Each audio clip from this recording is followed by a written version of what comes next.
Hello people, and welcome back to the channel.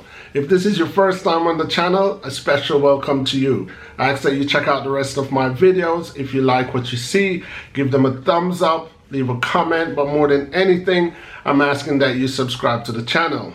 Today I'm going to be talking about Edward C Agra, a former Prime Minister of Jamaica who has fallen ill and has been taken to a hospital in Miami.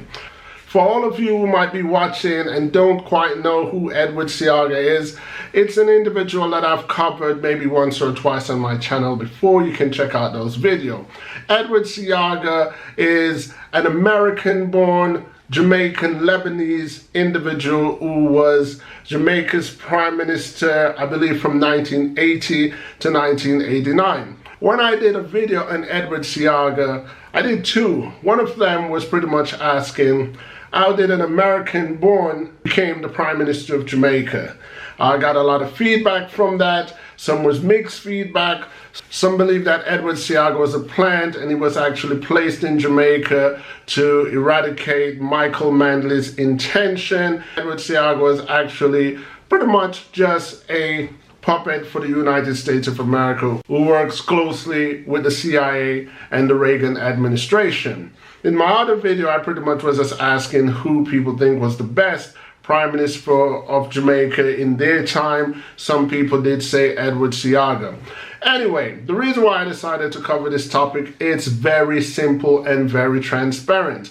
Because my last video was really talking about a Jamaican woman, Evelyn Blair, who suffered malpractice from the doctors at the Cornwall Regional Hospital and who suffered mistreatment by the hospital in general. I mean, her negligence represents treatment that Jamaicans have been experiencing for years and from what I understand continues to experience.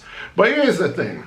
Edward C Agra's plight and his effort to live a few more years is a transparency to the prejudice and double standard that exists in Jamaica. How do I feel about Edward C Agra going to Florida and trying to get better Medicare for his health than what's provided in Jamaica? Here's the thing. Jamaicans have it to say, foreign Jamaicans such as myself, Jamaicans that's moved away and that's living abroad, they have it to say most of us are sellout and we can sit high in our foreign throne and look down on Jamaica and criticize. But at the same time, our efforts, my efforts that I come in this channel and try to talk and try to point out remedies or solutions that could aid the Jamaican problem, I don't see myself as a sellout. However, Edward C Agra, his move is a sellout move.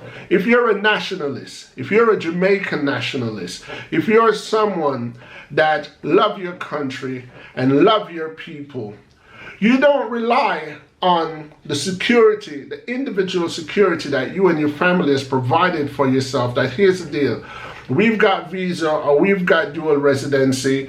So if anything should goes wrong with our health, we can just hop on a plane and we can just go to America or go to Canada or go to England and get better health care, and the hell with the rest of the Jamaican people who does not have that position. If you're a nationalist, especially a privileged nationalist like Edward C Agra, who has a voice, who has some power, who has played a major part in Jamaican government and the infrastructure of Jamaica.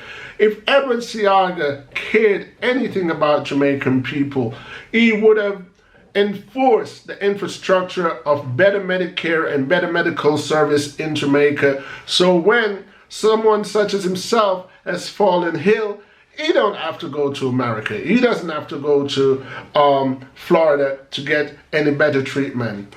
All for one, one for all. What's good for the goose in this case should also be good for the gander. But he didn't do that.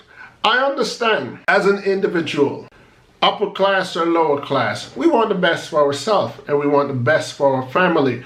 Therefore, if we believe that, well, Jamaica doesn't have what it takes to make my dad, my grandfather, my uncle live a bit longer, and we can afford it, we're going to take him to the next country that can. That's for your ordinary citizen, people who has no real impact on the government. But what I'm saying, I criticize Edward C Agra and his efforts to live longer by going to the United States of America, especially when less than a week ago, I made a video about a woman who arrived at a hospital alive, struggling to be alive, but she was still alive. And because of the absence of a bed, that woman lost her life. After I made that video, I read somewhere online where Christopher Tufton, the Minister of Health, says he's going to invest how many hundreds of thousands or million to get better equipment and more beds and blah, blah, blah. You know, kind of like that was his way of cushioning the bad review of Evelyn Blair and whoever else that have had malpractices, experiences, or hospital mistreatment overall. However, that news only lasted for about 2 seconds and I didn't hear anything else about it. I decided to do this video because I'm curious to know if I'm the only one that sees the transparency of double standard in Jamaica. And don't get me wrong, you know, I wish Edward C Agra a speedy recovery, because at the end of the day, he is someone's loved one, he's someone's father, he is there to someone. And as a human, we would like everybody that's there to us to live forever if was possible. In this day and age, if they can get to 100 or a little bit over 100, we would appreciate having their presence, especially someone like Edward C Agra, who is a significant statue in Jamaica. So without any misconception of what I'm saying, I am not wishing any ill health for Edward C Agra. I am not wishing anything negative towards the family of the Seagas, but I'm using his present status, his plight, his effort to recover, and the measures that he have taken. Now, let's face it, the average Jamaican cannot get ill and cannot get sick and fly to another country to be remedied. You know, they can't afford it. So it is kind of sickening to realize that, you know what, the gods are up here and the peasants are down there, but we call ourselves Jamaican. When Usain Bolt runs and wins and becomes the fastest man in the world, we all hug one another and sing Kumbaya and call ourselves Jamaicans. However, when tragedy hits, there's a double standard. You know, that is a sickening reality. I mean, it's not new to me. I've lived in Jamaica, I've lived in the hood, and I've had my opportunity to live in the suburbs of Jamaica. And I realized the difference. If you call police while in the hood, they probably show up 3 days later. You call police while you live uptown, before you can put the phone down, they're usually there. So I understand that double standard, but I decided, let me throw it out there. And let's hope there's some humanity in Jamaicans in power to hear what I'm saying, especially in the health department, and provide better health care for Jamaicans on a whole, despite your social status and despite how big or how small your bank account is. And that's pretty much all I have to say today. I await you guys' comment. And like I always say on this channel, positive, negative comment, they're all welcome. Because at the end of the day, each one teach one. Until next time, people. Peace.